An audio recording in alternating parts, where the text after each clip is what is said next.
Oh my gosh. Oh my goodness. Last night was such a thrill. Those are the moments where I think, God, I love photography. Love it a lot of times, but when the conditions come together, you're in the right place, the right time, you're engaged with the scene. It's good stuff. Today's a little bit different of a mission. I'm not going to the missions, for starters. I'm in Missoula, tooling around on my bike and scouting out locations. I wasn't able to get out for sunrise this morning and won't be able to get out for sunset tonight. I have a class I'm teaching. I'm using my time today, amongst other things, to get out and scout a few locations that I think might be promising, and that I could return to at this one in particular would be a sunrise location, and I want to go make sure that it would work, that there might be an interesting shot there given the right time of day and right light, which in this case would be sunrise. I'm gonna bike on over there, take a look, take some test shots, and then mosey on home.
I apologize for all the road noise. This is one of those places that on one side, it's beautiful, harmonious nature, and then the other side is that highway, railroad, industrial noise. This is really a curiosity mission. I noticed a bunch of arrowleaf balsam roots blooming on this hillside a couple of days ago from across the valley. And then the next day after I saw that bloom, I was going up Mount Sentinel very early in the morning and, at sunrise, and the light rising behind the ridge and blasting down Hellgate Canyon was spectacular. So all of that sparked my curiosity, those two things. The possibility for strong light down this canyon at sunrise and the bloom that's occurring right now. And if those will pair well together. What I'm not sure about is the angle. I've never taken a shot over here from this particular angle, so I'm not sure if enough of the canyon will be legible from this area. So I'm here middle of the day to check it out. Light is harsh, light is strong, but it is beautiful. And if it seems like it might work, I'll log it away for a location to return to in the next couple of days when the weather looks favorable.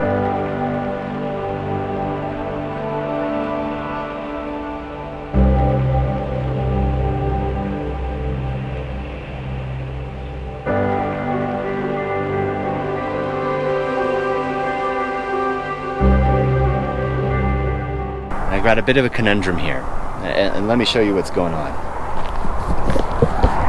So the flowers are down here, really nice, solid, dense bloom, all the way down the hillside. You can see them all the way down there, down to the highway.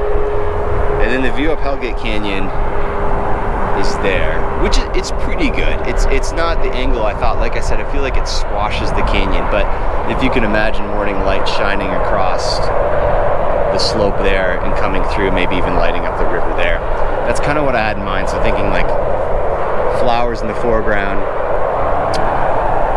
and then Hellgate Canyon as the main feature of the shot. I hope this doesn't sound like a pedantic outdoors person, but I am a loyal adherent to the best of my ability. Sometimes I falter. A loyal adherent to leave no trace principles.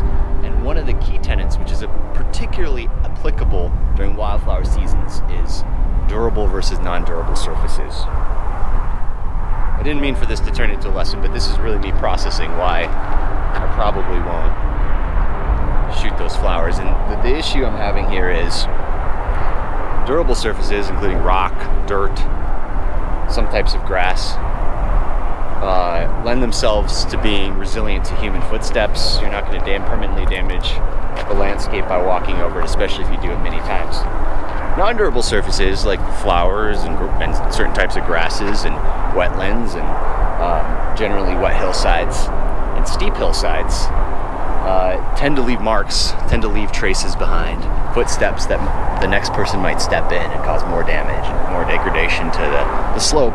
The issue here is this is such a steep slope in such a public area that I'm concerned, even going down once to those flowers, my steps are going to loosen a lot of dirt and leave footprints behind. Which aesthetically, nobody wants to see that. Nobody wants to see a little social trail form in a popular area. That's a major outdoor faux pas. If everyone treaded to every little patch of wildflowers this way and that in the spring, this whole hillside and whole area would be marred with little social trails. Not only are social trails a scar on the hill visually and take away some of the aesthetics, the natural aesthetics of the place, but not good for erosion in the end. Water starts to find its way down those paths that are formed, digs deeper and deeper and deeper and deeper and deeper, and cuts whole new runnels. I want to keep it beautiful. So that's it for today. Not terribly exciting, I apologize. At least I've ruled this out and I can move on to some other scouting objectives and potential shots for sunrise. Thanks for tuning in. Thanks for sticking with it. In spite of the lack of excitement, in spite of the lack of action today, I will see you tomorrow.